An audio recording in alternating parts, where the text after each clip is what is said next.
this video we're going to discuss whether Zidane Iqbal should be a part of Manchester United's first-team squad for this upcoming season. Or staying at the under-21s and continuing his development there.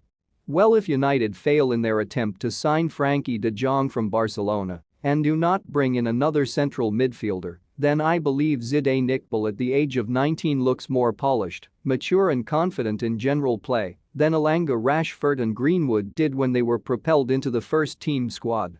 One reason is that Rashford and Greenwood made their breakthrough at the age of 17, so you can say Zidane has an advantage over the two because he had more time to refine his game in a less pressured situation than Rashford and Greenwood, but some will say that it means that they were more talented than Zidane, that's why they were given their opportunity at an earlier stage, but this is simply down to timing, luck and circumstance. Also, Zidane had more time to grow into his body from the age of 17 to 19. So when Zidane was given his opportunity against Premiership players, even though they were friendly games, he dealt with the physical side of the game quite well. If you compare when Rashford and Greenwood were given their opportunities, you could tell that their physicality needed to improve. So it's another positive sign that he can grab the opportunity if given. Also, he was positioned in the double pivot in the midfield, or the engine room as they call it, the most demanding area on the pitch. So this should be taken into account because this is one of the main questions brought up when talking about giving young players a chance in the Premiership, is that they won't be able to deal with the physicality and pace in the league. Another positive is that Zidane Iqbal is not new to the limelight, as he is the first South Asian player to play in the Champions League and also played in a World Cup qualifier with Iraq. So Zidane brings these positive experiences and attributes, plus his performances, to the table if Ten Hag ponders the idea of giving Zidane a chance.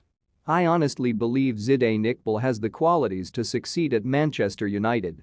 Because having Zidane Iqbal at your disposal, who is showcasing real signs of genuine quality, is like having the likes of Gavi, Harvey Elliott, Jude Bellingham, Jamal Musiala, Saka, Pedri, Curtis Jones in your squad and not giving them any real game time.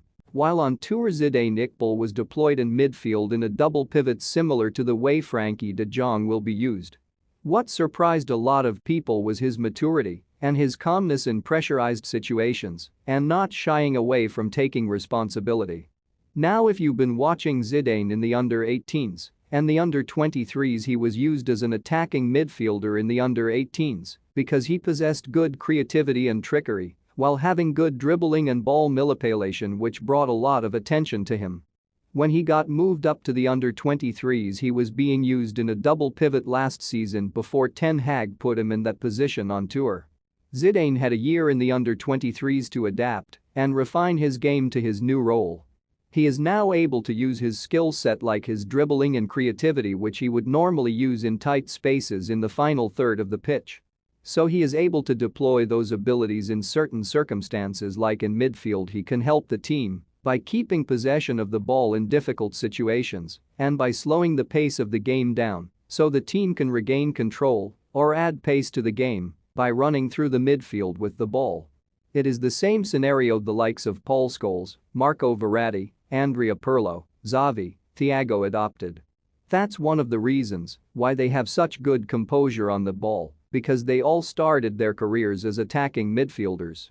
They were used to working in tight spaces further up the field, so they were able to adopt those skills to use them in deeper roles. The most common player role change is converting a winger into a full-back so they can bring their dribbling abilities and pace to the full-back role. But when you take a passing midfielder and convert him into a full-back, you don't get a pacey dribbling full-back, you get Trent Alexander. So sometimes converting a player to a new role improves the player and gives them a better chance at making it at the top level. Now, watching Zidane on tour, there are parts of his game which are very similar to Frenkie de Jong's. Like the way they're able to get out of pressurized situations. The way he brings the ball forward with the intention to draw players towards him to give teammates more time and space, and they always want to be on the ball and not shying away from responsibility. I believe if Ten Hag gives Zidane a chance to fight for a spot in the team, the worst-case scenario is that he will end up at the level Andreas Pereira has shown. And that is not a bad thing, because there has been no money wasted. only a opportunity, so you will just move on. And many people assume that if you put a young player in the team they will cost your team goals, even score own goals and constantly giving the ball away, but that is not true. What usually happens is that they will go missing in the game and you will end up having to carry them. But that is nothing new to a Manchester United fan as they have been carrying players over the past few years. So if United are unable to sign Frankie de Jong or bring in another midfielder, United have Zidane Iqbal there waiting to be unleashed if given the opportunity.